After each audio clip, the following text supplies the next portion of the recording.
I never thought I'd find myself trembling over a simple text message, but there I was staring down at my phone as the plane began its descent into LaGuardia Airport. My fingers shook slightly as I typed landing in 20 minutes. This will be the best surprise of her life. I didn't press send though, not yet. Something about the idea of a true surprise felt more meaningful, like a gift that would only bloom once I stood in front of her again. 3 years was far too long. I pressed the worn photograph in my wallet between my fingers. The edges had grown soft and frayed from constant handling. It showed Rebecca in her kitchen, her hair dusted with flour, laughing as Emma, missing her 2 front teeth, grinned proudly beside her, holding up a crooked gingerbread house.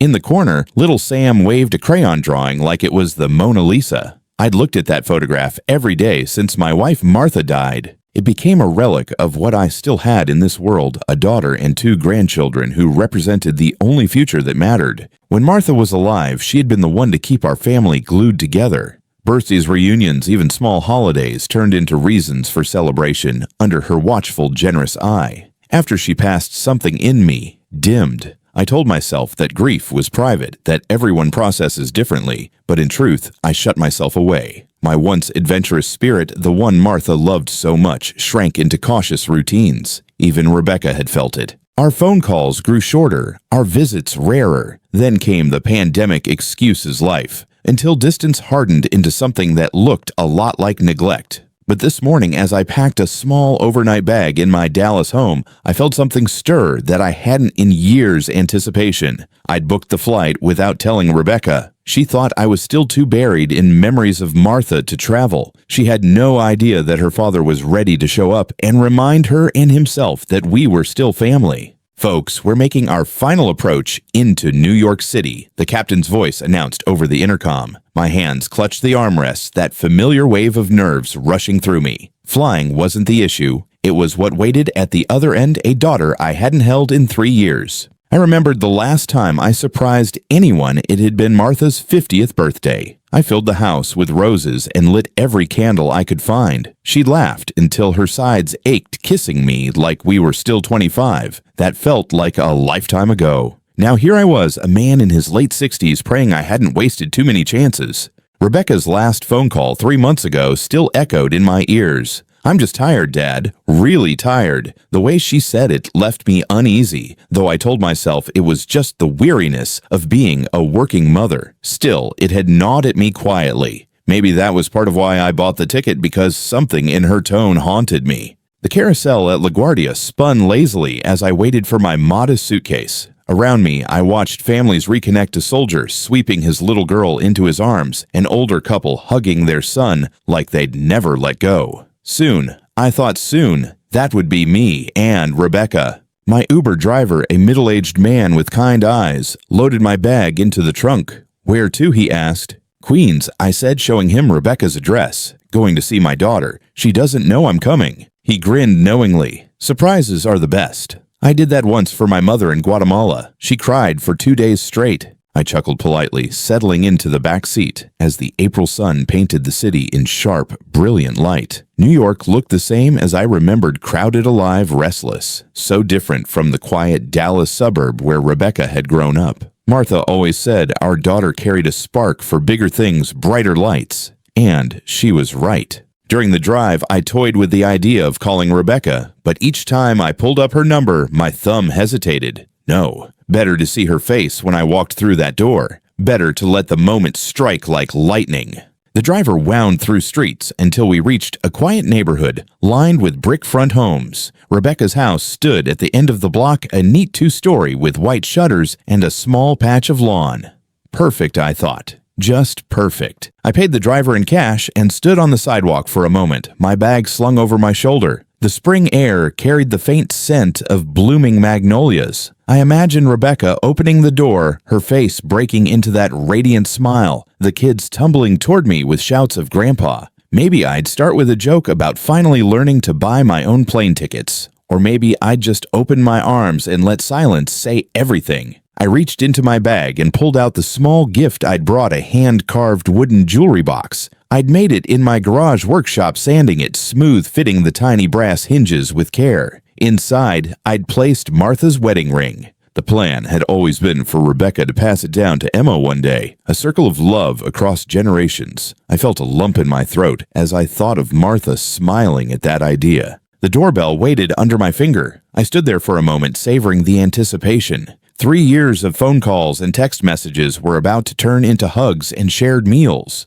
I pressed the button, the chime ringing inside, then silence. I frowned, pressing again. The same hollow quiet greeted me. My voice cracked slightly as I called Rebecca. "It's Dad." No answer. I knocked on the frame harder this time. Still nothing. Stepping back, I really looked at the house for the first time. The rose bush by the window had browned at the edges, petals scattered across the walkway like confetti. The mailbox bulged with envelopes. A child's tricycle lay tipped over in the yard, its wheels spinning lazily in the breeze. The patio furniture in back was covered with dust. Rebecca loved her garden. She used to send me photos every spring, so why did everything look abandoned? I told myself there had to be a logical explanation. Vacation, maybe. Or they were out visiting friends, but a knot tightened in my chest. The pieces didn't fit. As I stood on that porch, clutching the wooden box like a lifeline, I felt the first stirrings of dread. The surprise I had dreamed of giving my daughter suddenly felt like a secret the house itself refused to share. I don't know how long I stood on that porch staring at the quiet windows before I finally forced myself to move. My feet carried me toward the side gate, almost against my will, as if I needed to confirm with my own eyes that life still pulsed somewhere inside this house. The gate creaked when I pushed it open and I peered into the backyard. Empty patio chairs sat covered in a thin film of dust, their cushions faded from too many weeks of direct sunlight. The small vegetable patch Rebecca once bragged about had withered into a scatter of brittle stalks. A watering can lay tipped over rust, forming at its lip. I remembered the photos she used to send me, rows of plump tomatoes herbs clipped fresh for dinner. She was so proud of making that patch thrive in the middle of a city. Now it looked like no one had touched it in months. A child's tricycle rested on its side near the back door, one wheel spinning slowly in the afternoon breeze. The sight of it hit me harder than anything else. I pictured Sam, only 4, pedaling around the yard with that wild grin children wear when they feel unstoppable. Emma would have been chasing after him, laughing. Where were they now? Why was everything so still? I walked back to the front, unsettled. The mailbox groaned with the weight of envelopes and small packages crammed inside. A bundle of them had already spilled onto the concrete. I picked up a few. Bills. An electric statement dated 3 weeks ago. Flyers for local pizza shops. A package addressed to Ethan, sun-bleached and warped. The latest postmark was over 10 days old. No family with 2 kids would ever let mail pile up like this. Rebecca was meticulous about little things. Even in college, she called me once just to brag about never letting dishes sit overnight in the sink. To see her house in such neglect felt like stepping into a stranger's life. My chest tightened. The logical part of my mind wanted to list explanations. Maybe they were away on vacation, maybe visiting Ethan's family, but that theory collapsed under the weight of what I knew. Rebecca would have told me if she were leaving town. And Ethan, he lived on social media. If they had gone anywhere, he would have posted photos of hotel pools, beach sunsets, tagged locations. Yet when I scrolled through Rebecca's Facebook, the last update was a picture of Emma's art project, 6 weeks ago. Before that, nearly 2 months of silence. My daughter, who used to document every school play, every family dinner, had vanished online. A shadow passed over me, and I turned to see an older woman trimming roses in her yard next door, wide-brimmed sun hat, garden gloves, clippers in hand. She paused when she noticed me lingering on the porch. "Excuse me," she called gently, her voice tinged with concern. "Are you looking for the McCoys?" I cleared my throat, trying to mask my unease. "Yes, I'm Henry Collins, Rebecca's father. Have you seen them lately?" She removed her gloves and pressed the back of her hand against her forehead, squinting. Come to think of it, no. Been awfully quiet over there. Usually I hear the little ones playing in the mornings, but lately... Her words trailed off as she studied my face, searching for reassurance. "Is everything all right?"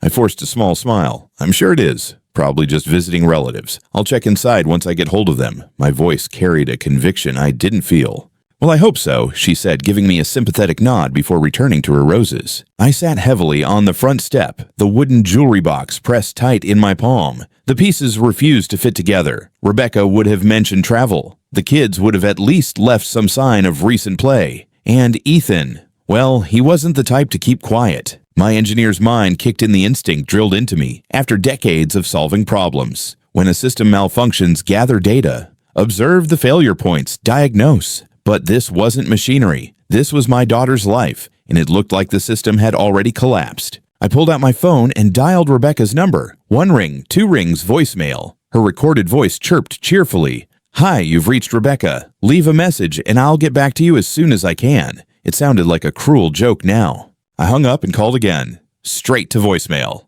The third time, I let it ring longer, ready to leave a message, desperate to hear something, anything that would tether me back to normal. And then finally someone answered. Hello. But it wasn't Rebecca's voice. It was a man. Professional, cautious. For a heartbeat, I thought maybe Ethan had picked up, finally ready to explain. My voice cracked as I spoke. "Rebecca, this is Dad. I'm in New York. I wanted to surprise you, but nobody's home." The pause that followed stretched into eternity. "Sir," the man said carefully, "this is Dr. Green from Mount Sinai Hospital. Are you a family member of Rebecca Collins?" The world tilted sideways. I gripped the phone tighter, my free hand clutching the railing just to stay upright. "Yes," I croaked. "I'm her father. Why do you have her phone? Where is she?" Another pause, measured clinical. "Mr. Collins, I'm very sorry to inform you that your daughter is currently in our intensive care unit. She's been receiving treatment for advanced cancer. Her condition is critical." The words hit me like a fist to the chest.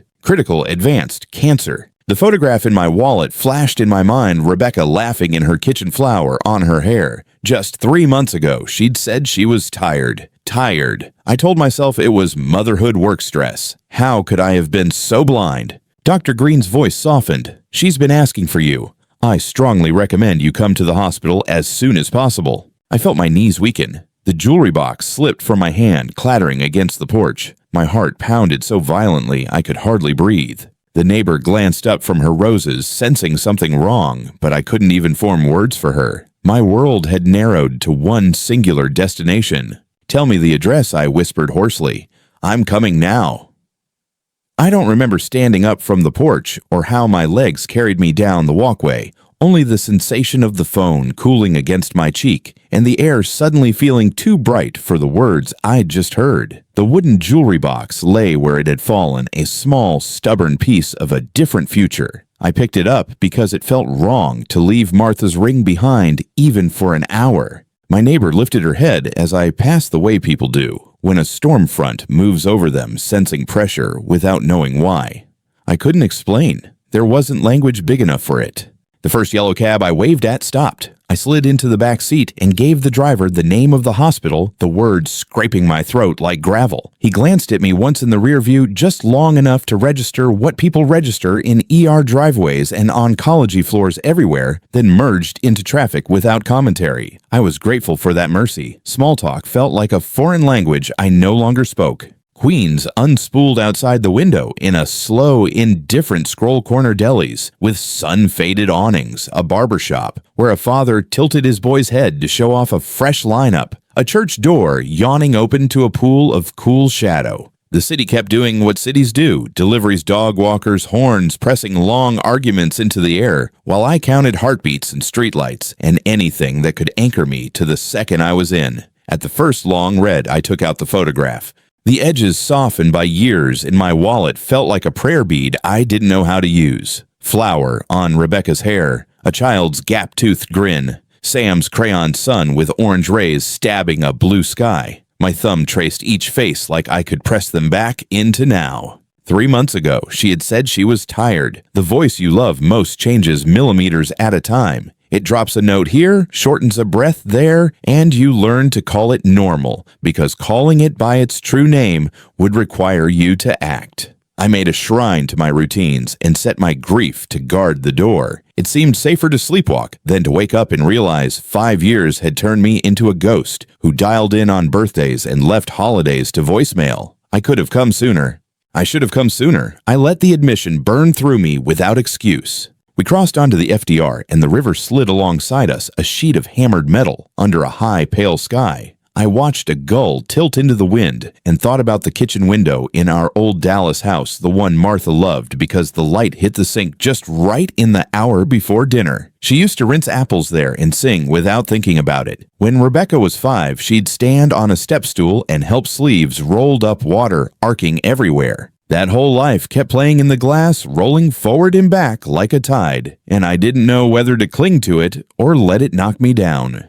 I tried calling Ethan once, straight to voicemail. The automated voice suggested I leave a message, but I had nothing I could say that would fit in 30 seconds and not scorch the line. I ended the call and turned the phone face down on my knee like a lid on something boiling. I thought of the last time I'd seen him shaking my hand at their wedding with that confidence certain men wear like a cologne. "I'll take care of your daughter, sir." The sentence had sounded fine in a suit. Promises often do. The cab tunneled under a short stretch of shade, then spit us out into glare. Manhattan rose with its usual arrogance, glass shoulders squared against the sky. We slid off the drive, threaded through lights, and then the hospital appeared, a compound of glass and steel, and years of hope and failure stacked together, humming. I paid and stepped out into that vacuum around automatic doors where everything feels too quiet and too loud at the same time. Inside the lobby was polished and bright, full of artwork, meant to suggest comfort without pretending to offer it.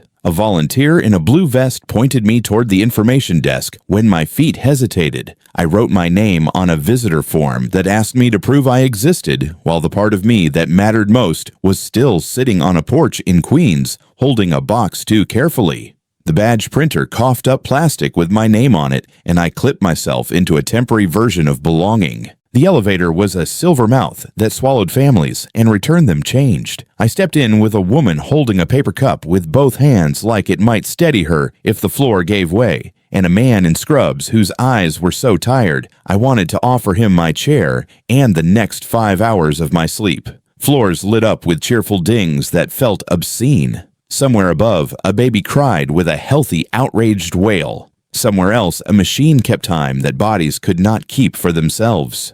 When the doors opened, the air changed. Antiseptic, plastics, coffee left too long on a warmer. The soundscape narrowed to beeps and shushes and the soft slide of rubber soles. A nurse's station glowed with monitors that translated lives into numbers and thin green lines. I said Rebecca's name and my own to the first nurse who met my eyes. She lowered her voice the way people do when they are about to carry you over a threshold you didn't choose. Dr. Green found me there, or maybe he had been watching for the man wearing a visitor badge and a face like an alarm. He was compact, steady, the kind of person you want at the helm of a ship that has already taken on water. He offered his hand, and a short version of the facts, the kind you can hold without breaking advanced disease complications, a treatment plan that had been adjusted and readjusted in search of a better response. He said her name, like he knew it as a person, and not a case. He said she had asked for me. That last sentence landed like sunlight on a cold floor. He warned me gently about changes. Illness has its own geometry. Faces you love recalibrate around new angles, cheekbones where fullness used to be hollows, where laughter lived. He told me the room number and paused just long enough to let me decide if I needed air or water or prayer before I saw what I could not unsee. I told him I was ready because saying anything else felt like betrayal.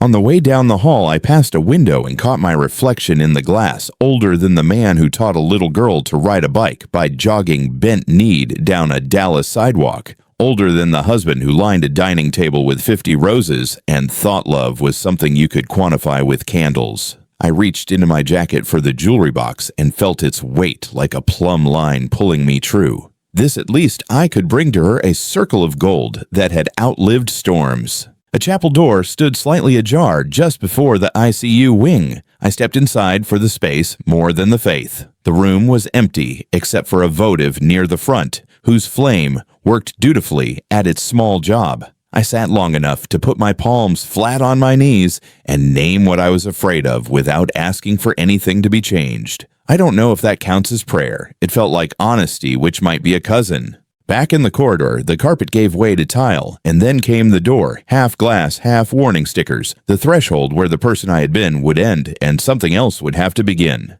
A monitor beeped somewhere beyond it, a metronome keeping measure against panic. My hand found the sanitizer pump, and I rubbed the sharp scent into my skin because I needed a ritual and this one was available. I took a breath that reached my heels. Rebecca Collins sat in black letters on a white card clipped to the frame. So plain, so enormous. I pressed the handle. The hinge gave with a sound like a held breath, letting go. I stepped across into the room where my daughter was waiting, and for a heartbeat, paused at the edge of the curtain, gathering myself around the only sentence that mattered, "I'm here." The curtain drew back with a whisper, and there she was. For a moment, I couldn't breathe. My daughter, my Rebecca, the little girl who once rode her bike down our Dallas street with tassels streaming from the handlebars, was now a fragile figure propped up against stiff white pillows. Machines framed her body like unwanted guardians. Clear fluid dripped rhythmically from bags suspended above, traveling down thin tubing into her arm. A monitor pulsed steady green lines across a screen, counting her heartbeats in neon.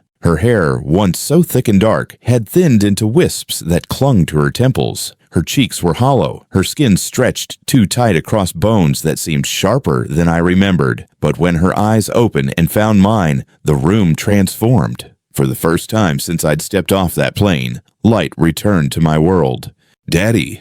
The word came out as a whisper, but it landed in my chest like thunder. I was at her bedside in 3 strides, careful but desperate, my arms wrapping gently around her shoulders. She felt bird-like in my embrace, light fragile, as though the weight of my grief might break her. I pressed my face against her hair and finally let the tears I'd been swallowing since Queens spill freely. "I'm here, sweetheart." I managed my voice shaking. "I'm not going anywhere." She leaned into me with surprising strength for someone tethered to so many lines. Her breath was shallow, her body thin, but her spirit clung fiercely to mine. When I pulled back, her smile was small but radiant, cutting through the sterile air of the ICU like sunlight through blinds. "I didn't want to worry you," she whispered. "You were still grieving Mom. I thought I could handle it myself." Her words hit me harder than the diagnosis itself. My absence had not just been a failure of geography, it had been a failure of presence. I smoothed the hospital blanket across her lap the same way I used to tuck her in when thunderstorms rattled our Texas windows.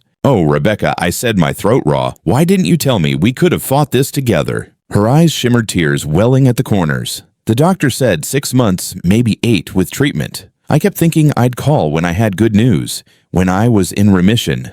I didn't want to be your burden." A burden.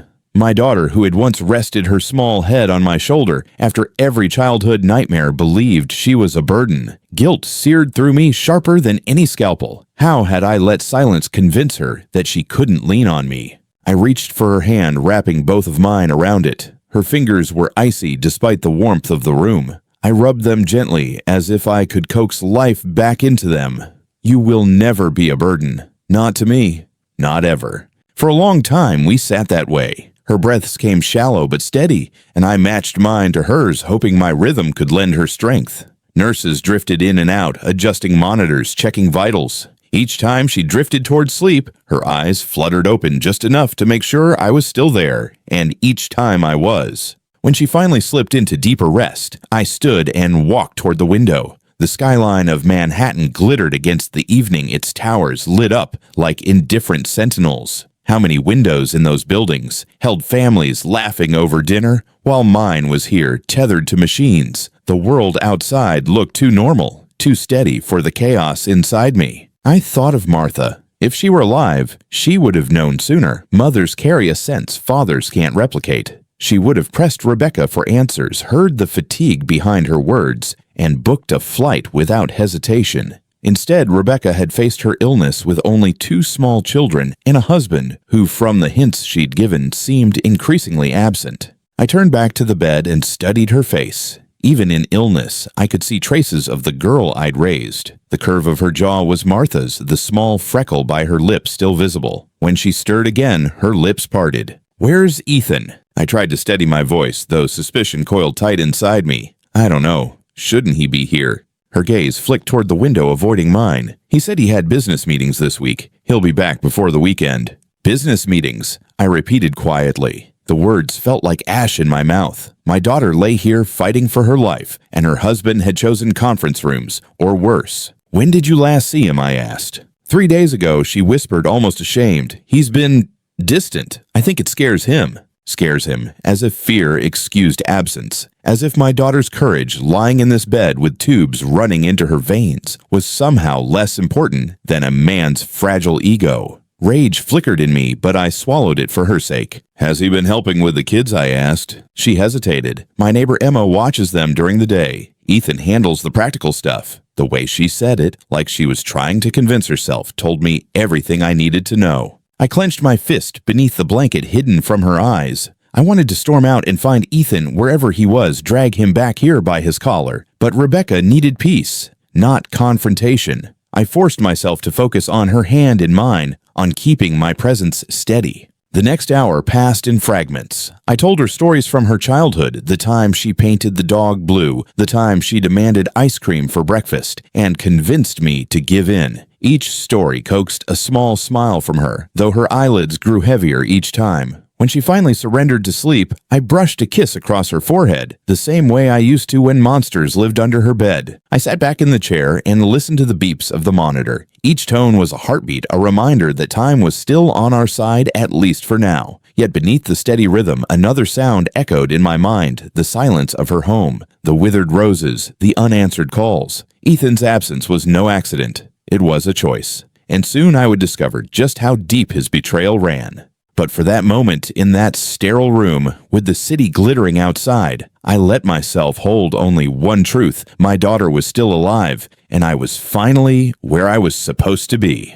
Rebecca's breathing deepened into a fragile rhythm, and at last her eyelids stayed closed. I sat there still holding her hand, afraid that letting go would somehow weaken her tether to this world. The machines kept their steady chorus, a background lullaby of survival. My body begged for rest, but my mind refused to still. Questions scratched at me. Where was Ethan? What had he been doing? How could he have left her like this? I stood quietly and adjusted the blanket around her shoulders. On the bedside table, I noticed her phone. It lay plugged into a wall charger. The case smudged the screen, dark but alive with faint notifications. I hesitated. It felt intrusive, like crossing into territory that wasn't mine. But then again, hadn't everything changed the moment Dr. Green answered her phone instead of her? If Rebecca was too weak to monitor her own world, didn't it fall to me? I picked it up. Her passcode was still the same as years ago, Emma's birthday. A parent notices those details. The home screen lit up, and I saw the evidence of a life lived in fragments.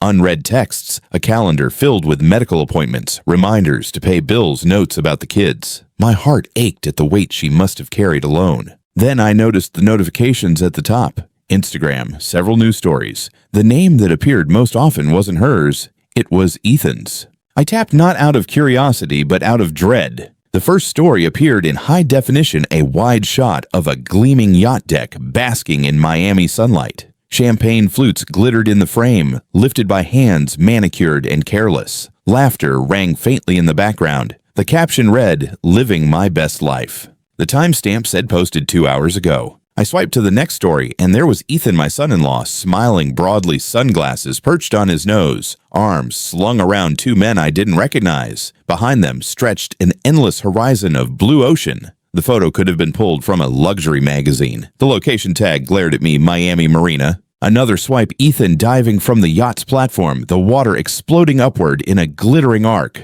Another Ethan reclined on plush white cushions holding up another glass of champagne, the sun dipping into an orange horizon behind him. The final story was a video. Ethan, grinning into the camera, said, "Sometimes you just have to get away from reality and live a little." Cheers, boys! His glass clinked against another as laughter erupted. Reality. My daughter fighting for each breath in a sterile room tethered to machines. His children asking for their father, wondering why he hadn't come home. And Ethan was here on a yacht running from reality. My vision blurred, rage boiling up so fiercely I thought I might shatter the phone in my hand. But training from decades as an engineer steadied me. When systems break, you don't rage at the machine. You document, you analyze, you build the case for repair. I took screenshots, each photo, each video, every location tag, the evidence piled in the gallery like daggers I would one day need. I set the phone down with care, forcing my breath to slow. If I let fury consume me, I'd be useless to Rebecca. What she needed wasn't an angry man stomping around. She needed a father who could see clearly, who could act with precision. Still, the betrayal clung to me like poison. I remembered the day Ethan first asked for help. A year ago, maybe more, he'd come to me with what he called family emergencies, medical bills, house repairs. He said Emma needed dental work. He'd spoken with such sincerity, such concern for Rebecca, that I'd almost admired him. He'd asked if I could grant him temporary access to one of my backup accounts, just to smooth things over until things stabilized. He hadn't wanted Rebecca to worry. And I, foolish in my grief and desperate to believe my daughter had chosen a good man, agreed. Now I wondered how much of that account remained. The hospital Wi-Fi connected easily, and within moments, I was staring at numbers that made my stomach drop. Transactions scrolled down the screen like accusations. Marina Miami Yacht Rentals, $15,000. Nobu Miami, $1,200. Luxury Car Service, $2,800. Designer Boutiques on Collins Avenue, $3,600, all within the last month. I scrolled further back. The pattern stretched for months, thousands upon thousands of dollars siphoned away, while Rebecca grew weaker, while she struggled through treatments, while her garden withered and her mailbox overflowed. Every indulgence of his freedom had been funded by me, the father of the woman he abandoned. I took more screenshots documenting each entry, each date. The methodical side of me, the part that had once calculated bridge loads and safety margins, now calculated betrayal. The numbers told a story as clear as any blueprint. As Rebecca declined, Ethan's spending soared. My jaw ached from how tightly I clenched it. I wanted to march straight onto that yacht, rip the glass from his hand, and drag him back to face the reality he'd fled. But that impulse would do nothing for Rebecca, nothing for Emma and Sam. Fury alone wouldn't protect them. Strategy would. So I opened my small notebook, the one I always carried, and began writing. Transaction IDs, amounts, dates, a record of his choices. Beside them, I made notes, revoke access, cancel cards, freeze accounts. I would dismantle the structure he had built on my resources. He thought he was untouchable, living high above the waves. But every structure, no matter how extravagant, collapses when its foundation is cut away. Rebecca stirred slightly, her eyes fluttering open. I slid the phone back onto the table before she could see the images that had scorched my mind. She smiled faintly when she spotted me still sitting there. I reached for her hand again, steadied by her fragile warmth. "I won't let him hurt you anymore," I whispered under my breath. Words meant more for me than for her. The monitor beside her bed continued its steady rhythm, counting each heartbeat, each moment. With every beep, my resolve hardened. Ethan might have chosen champagne and yachts over his family, but I was here now, and I would not allow him another moment of indulgence at their expense. That night, as Manhattan glittered indifferently beyond the window, I began planning the precise dismantling of a man who had mistaken my silence for weakness.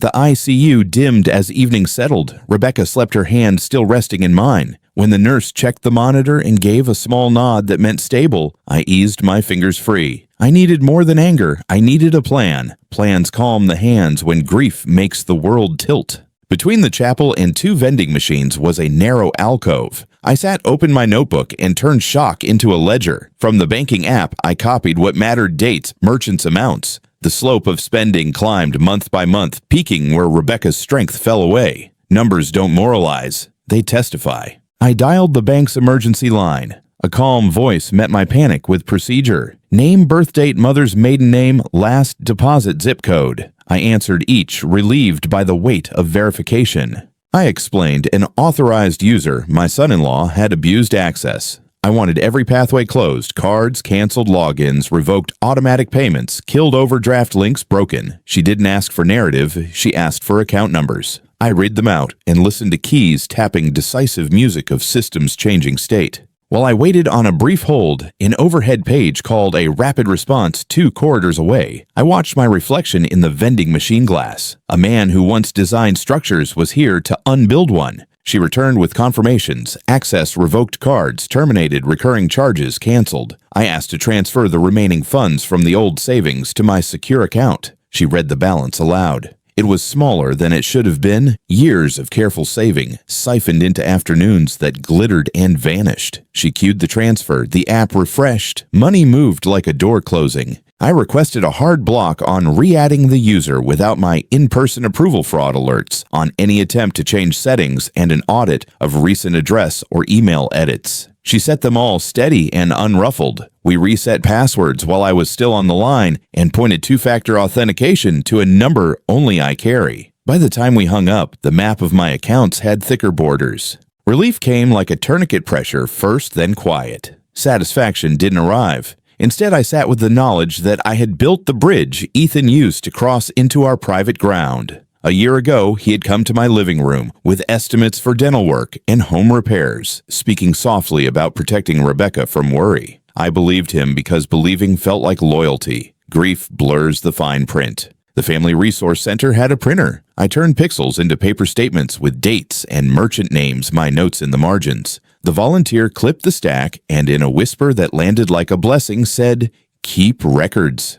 It helps." Back in the alcove, I extended the plan beyond my accounts. First light tomorrow, call an attorney. Ask about emergency orders, custody protections, documented financial abuse. Tonight, check Rebecca's credit report, place an initial fraud alert, so new accounts require a phone call. I downloaded the report, no strange inquiries, and set the alert anyway. I thought of Emma and Sam wherever they were sleeping tonight and ran the domestic arithmetic. My Dallas house could hold them. Beds can be borrowed, rooms repainted. If it came to it, we would make a new map school transfers pediatricians, a backyard that remembers laughter. A text flashed from the bank, authorized user removed. Attempted transactions will be declined. I pictured a neat scene on that yacht, a card dipped with easy confidence, a pause, a polite apology, a second attempt, the thin smile that follows public embarrassment. He would call me, I knew. People used to entitlement confuse boundaries with cruelty. Before I stood, I stepped into the chapel. One votive flame worked at its job.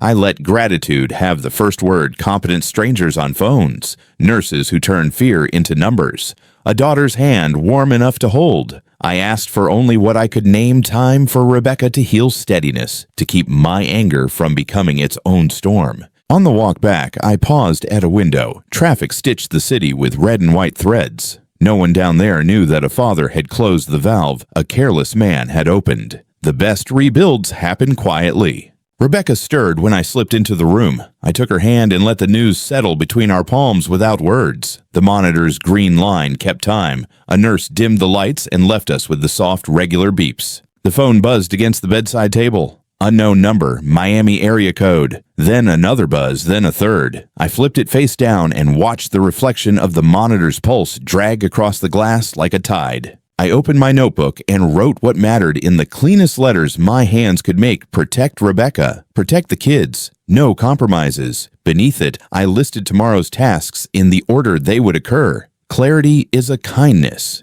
The buzz came again, insistent. I let it finish. A minute later, an email arrived from the bank. Final deauthorization, complete transfer, posted cards closed. The subject lines looked dry to the untrained eye. To me, they read like a small legal hymn. I sat back and watched my daughter sleep. Anger still moved under my ribs, but it had a harness now. Ethan could clink crystal in front of any ocean he pleased. The game had ended the moment the accounts changed state. Consequences were already walking toward him. The night nurse checked vitals and smiled when she saw I was awake. When she left, I slid the jewelry box from my jacket and opened it in the glow of the monitor. Martha's ring caught green light and returned it in a tiny arc across my palm. A circle unbroken. I closed the lid and breathed with my daughter heartbeat for heartbeat, waiting for morning.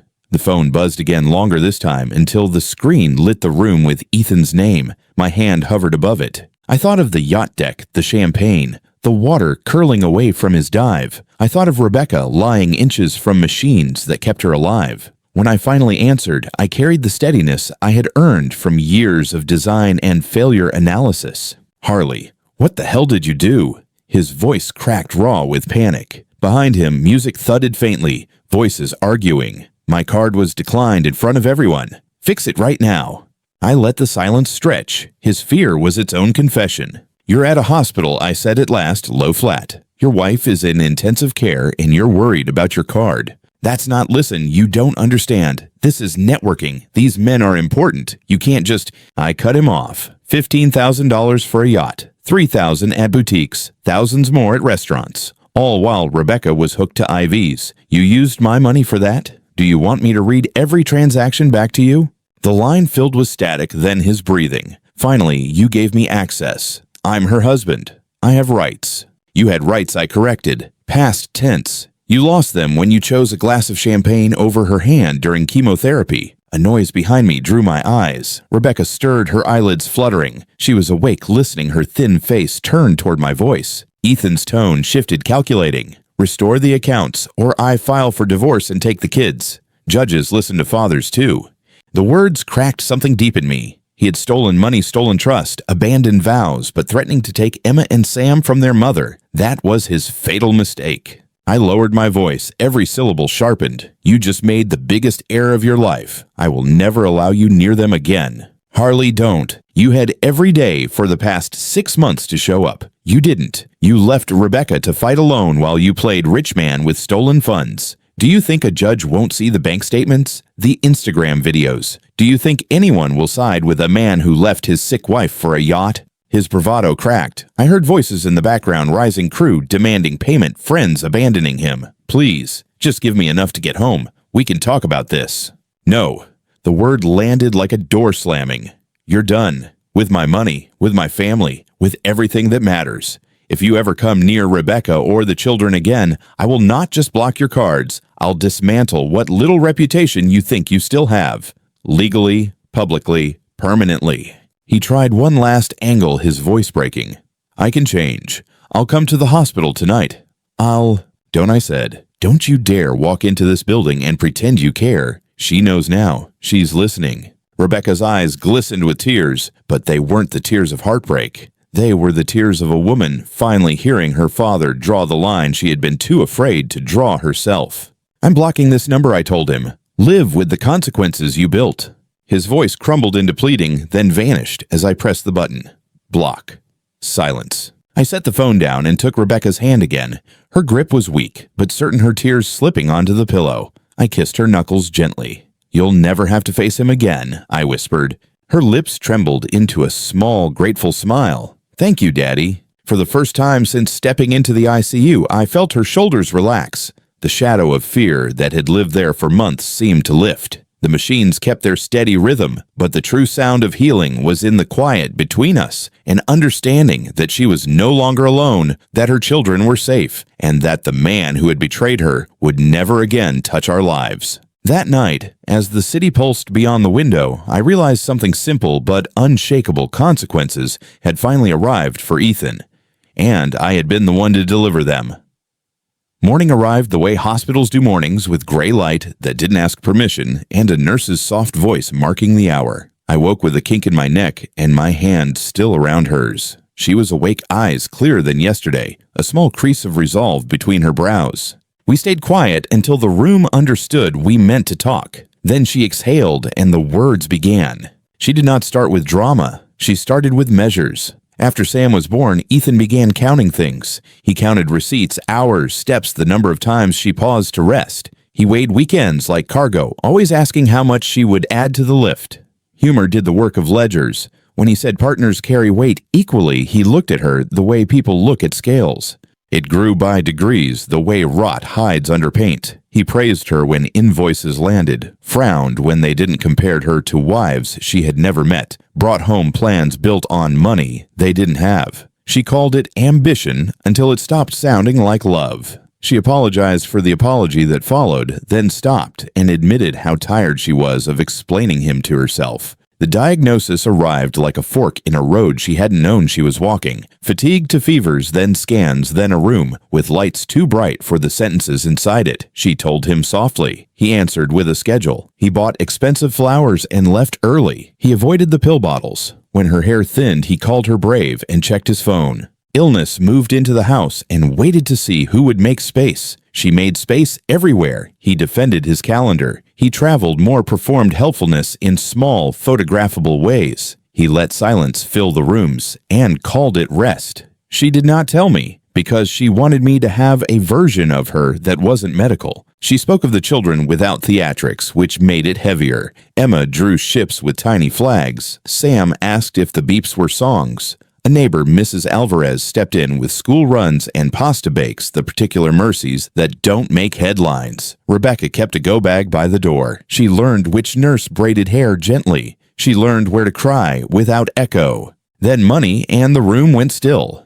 A year ago, when bills multiplied like paper animals, after rain, Ethan asked for temporary access. He said stress would slow her healing. He said he could handle logistics. She agreed, because partnership is a word that opens doors. When he started using the word investor, she wanted to be proud. When photos appeared from boats and rooftop lunches, she told herself he was building a future. Evidence later said otherwise. She stopped and watched me measuring what I would do with what she had given. I told her I had already closed the gate. The cards were dead. The transfers reversed the accounts wrapped in locks with my name on every key. No one would siphon her life into someone else's weekend again. Her shoulders lowered like relief, learning how to sit down. A social worker visited and spoke in scaffolding, home health visits, respite hours, meal trains, temporary guardianship that catches a family before gravity does. I wrote numbers until they formed a map. After she left, Rebecca and I tried the words and kept the ones that helped. We kept coordination. We kept support truly. We put burden out with the medical waste.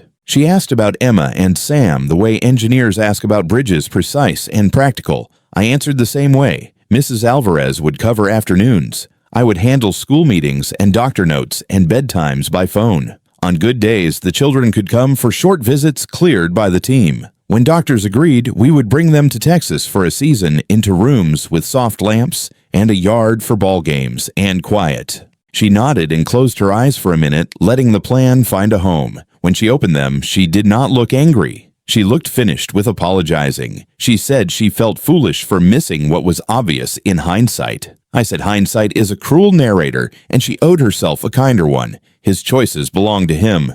We would not carry them like heirlooms. Lunch carts rattled past. I read to her from a paperback left on the windowsill, the kind of mystery you forget when you finish. Forgetting things felt like medicine. She drifted and returned and drifted again, squeezing my fingers twice for yes when I asked about water, once for the joke I offered. Even the ICU allowed a little levity to sit with us and do no harm. By afternoon, the light warmed. A nurse retaped a line with a tenderness that made my throat ache. She said we were doing well. She meant we were making meaning out of minutes, which is the only work anyone has in such a room. When we were alone again, Rebecca asked for the story about the blue dog. I told it with the same pause because consistency is another kind of medicine. When she slept, I stood at the window. Traffic stitched the avenues with red threads. Somewhere, a siren pulled a line through the fabric. I wrote one sentence in my notebook and underlined it twice. We are done translating his neglect into our responsibility.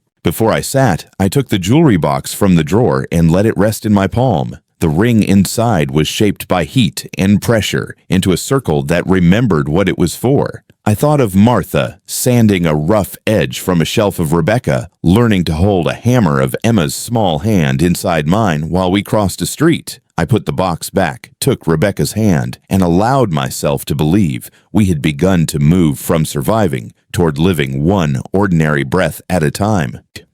In the weeks that followed, the scaffolding we built began to hold. Rebecca's treatments continued cycles of nausea and fragile rest, but she did not endure them alone anymore. I was there charting medications on a notepad, like I used to chart loads and tolerances at work, steadying the variables where I could. Neighbors folded themselves into the routine rides to school dinners left at doors, notes tucked under windshield wipers. Community is a word you don't recognize until it surprises you with casseroles and hand-me-down toys. Meanwhile, Ethan's collapse gathered its own momentum. It started with the declined cards that night on the yacht. The crew demanded payment. The friends he'd toasted with slipped away, unwilling to be seen near debt that loud. Within 24 hours, the company that rented him the vessel had filed a report. By the end of the week, his name was whispered in circles where appearances mattered most, and appearances were all he'd ever owned. The divorce moved faster than I expected. Rebecca's attorney, a woman with a voice like a steel cable, filed with documents that spoke louder than testimony ever could. Bank statements charting extravagance against hospital admission dates, screenshots of yacht parties posted while chemotherapy dripped into her veins, recorded calls where he threatened custody while sipping from glasses I had paid for. Judges read evidence like engineers read blueprints. They look for where the structure fails.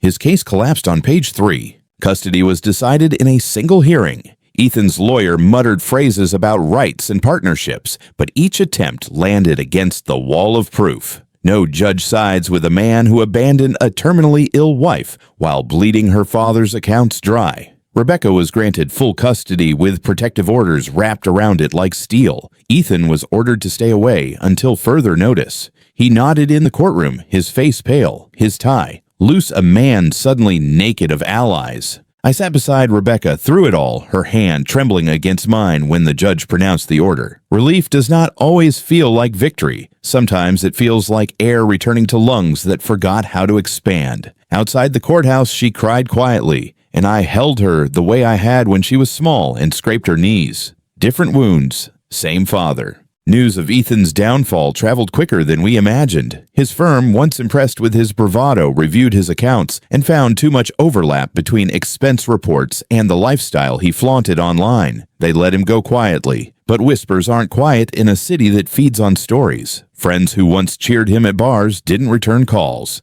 The man who built his identity on surfaces now had none left to stand on. I do not know where he went after the hearings. There were rumors of a rented room upstate, of odd jobs that never lasted, of apologies that fell into unanswered inboxes. I didn't pursue them. Justice is not keeping track of your enemy. It's closing the door and making sure your own house stands. Back in Queens, Rebecca's recovery carried its own rhythm. She endured setbacks, fevers that sent us back to the ER nights where nausea bent her double, but she no longer faced them alone. The children adjusted with the resilience that astonishes adults. Emma brought drawings to the hospital, filling sterile walls with color. Sam learned to count beeps on the monitor like notes in a song. They asked fewer questions about Ethan as days turned into weeks. Children can tell when silence is safer than answers. One evening, while Rebecca slept deeply, I walked the hallway outside and felt the quiet pride of a man who has repaired what he can. I did not destroy Ethan. I dismantled the bridge he used to cross into our lives. There is a difference. Revenge consumes, but justice clarifies. My daughter would live with scars, my grandchildren with questions, but they would not live under the shadow of his choices anymore.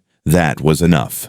When discharge day finally came, we wheeled Rebecca out into spring sunlight that smelled faintly of rain and new beginnings. She tilted her face upward and closed her eyes, and I saw the girl who once chased fireflies in our Texas backyard. The children hugged her so tightly I worried about her ribs, but she laughed, a thin laugh but real. We took a slow car ride back to the house that had seemed abandoned when I first arrived. Now it was simply waiting. Inside, we opened windows. Dust stirred and lifted. Mrs. Alvarez brought over soup. Emma pinned her newest drawing on the fridge, 4 figures under a bright sun, the caption scrawled in 6-year-old letters, "Family." Rebecca's tears fell silently as she kissed her daughter's forehead. That night, when the children slept and the house hummed with a new steadiness, she asked me if I regretted anything. I thought of the years lost to silence, of the months she carried this alone, of the ring I kept in the jewelry box, waiting for a day that almost never came.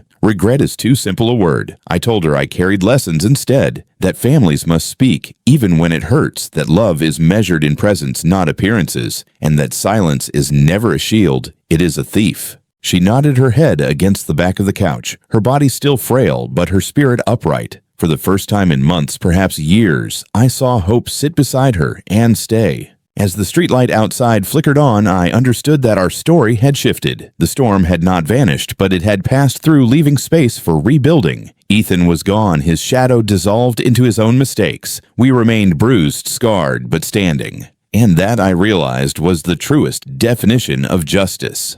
Before I continue, friends, let me pause to say this. If you're listening now, please take a moment to subscribe. It helps me share these stories with more people who might need them. And while you're here, drop a comment below. What time is it? Where you are? I love seeing those little notes from around the world. Now, Let me tell you how the story ends, though in truth, it isn't an ending at all. It's more like the first breath after nearly drowning, the first sunrise after a long storm. It has been a year since I stepped off that plane clutching a wooden box with Martha's ring inside. A year since I walked up Rebecca's porch expecting laughter and instead found silence and wilted roses. A year since I heard a doctor's voice on her phone telling me my daughter was in intensive care. And a year since I closed the financial lifeline of a man who thought yachts mattered more than his family. Today, I sit on the porch of a small white-painted house outside Austin, Texas. It isn't grand. The paint on the shutters peels if you look too close, and the porch swing creaks every time the wind shifts. But to me, it is a palace. Because here in the yard, Emma and Sam are chasing each other with foam footballs, their laughter rolling across the grass like church bells. Their shoes are stained with dirt, their knees green from grass, and I have never heard a sound sweeter. Rebecca is in the kitchen humming. I can smell cornbread baking the same recipe Martha passed down, the one Rebecca used to help measure flour for when she was a girl. Now she moves with a grace I hadn't seen in years, her hair thick again, her shoulders strong. 3 months ago, Dr. Green used a word I had almost stopped hoping to hear: remission. When he said it, Rebecca closed her eyes, her lips moving in silent prayer. I didn't need to ask what she was saying. I knew. Gratitude, relief, a quiet promise to live differently. Our days here are ordinary in the best possible way. I fix the screen door when it sticks. I water the garden Martha always wanted to see flourish. Rebecca takes on design clients from a desk near the window, sunlight spilling across her sketch pads. Emma practices piano in the evenings, her little fingers stumbling across keys, while Sam builds towers taller than himself and topples them with delight. Dinner is messy and loud. Bedtime is a battle. And every night ends the same way, with the children tumbling onto the porch swing beside me, eyes heavy, voices softer until sleep takes them under the Texas stars. That swing is Martha's. I took it down from the old house, sanded it until the wood was smooth again, and hung it here. Sitting on it feels like continuity. The constellations above us haven't changed since I was a boy, lying on a football field, or since Rebecca was small enough to fit in the crook of my arm. Some things last. Ethan never called again. At first, I half expected him to appear in the hospital all apologies and polished shoes. But silence followed the block, and silence stayed. Word reached us in fragments. He tried consulting gigs, each shorter than the last. Old friends refused his calls after the spectacle of the declined card. The yacht company pursued him for unpaid bills. He slipped from Manhattan's glossy circles into shadows where names fade. I don't gloat when I think of it, though I would be lying if I said there wasn't a part of me that felt satisfaction. For once, consequences had not been postponed. He had built a life on borrowed money and borrowed loyalty, and when both vanished, so did he. I did not need to strike him down. I only had to stop enabling him. The rest of the collapse was his own design. Sometimes, late at night, Rebecca asks if I ever think about him. I tell her the truth, not much. My mind is too full of Emma's questions about the stars and Sam's endless energy and the way she smiles now without apology. The past sits in its box beside Martha's ring, something we acknowledge, something we keep, but no longer something that rules the table. Last week, Emma asked me if I'd tell her again the story of how I came to New York. She called it the day Grandpa saved us. I told her as gently as I could that her mother saved herself, and I only cleared away the debris. She looked at me with wide eyes and said, "But you were there, Grandpa." That's what mattered. Children know truths adults complicate. Presence matters more than wealth. Love is measured in who stays when everything else falls apart. Tonight, as I watched the sky darken, I think about the word Rebecca used a year ago: tired. She isn't tired anymore. She is alive in a way that makes my chest ache with gratitude. She chops vegetables and scolds Emma for hiding crayons in couch cushions, and laughs at Sam's jokes that don't make sense. The haunted look that once shadowed her face has lifted, leaving the woman I always knew she could be. And me, I am no longer the man who hid behind grief. I am the grandfather who fixes bikes, who cheers from the sidelines at school games, who makes hot cocoa after nightmares. I am the father who shows up not in surprise, but in steady presence. Justice, I've learned, doesn't always look like grand gestures. Sometimes it looks like a canceled credit card, a locked account, a man discovering he is on his own. Sometimes it looks like a porch swing under Texas stars carrying the weight of 3 generations that refuse to break. So friends, if you've walked with me through this story, thank you. Remember, this storms pass, but family, real family lasts. Love is not measured in yachts or champagne or polished promises. It is measured in the ordinary Tuesday evenings, in the laughter of children who feel safe again, in the quiet strength of a daughter who chose to keep fighting because she finally knew she wasn't alone. If this story touched you, please don't forget to like the video, subscribe to the channel, and share your thoughts in the comments below. And if you're listening in bed, I hope this gentle telling has helped you drift closer to rest. When you're ready for another story, another reminder that even in the darkest moments, light finds a way, click on the box here on the screen. For now, I'll leave you with the image before me. A Texas sky fading from orange to deep blue, the first stars beginning to flicker, Emma curled at my side, Sam asleep on the swing, Rebecca framed in the warm glow of the kitchen window, her hands busy, her spirit unbroken. This is what healing looks like. Not a sudden victory, but the quiet promise of tomorrow. Good night, my friends, and thank you for keeping me company.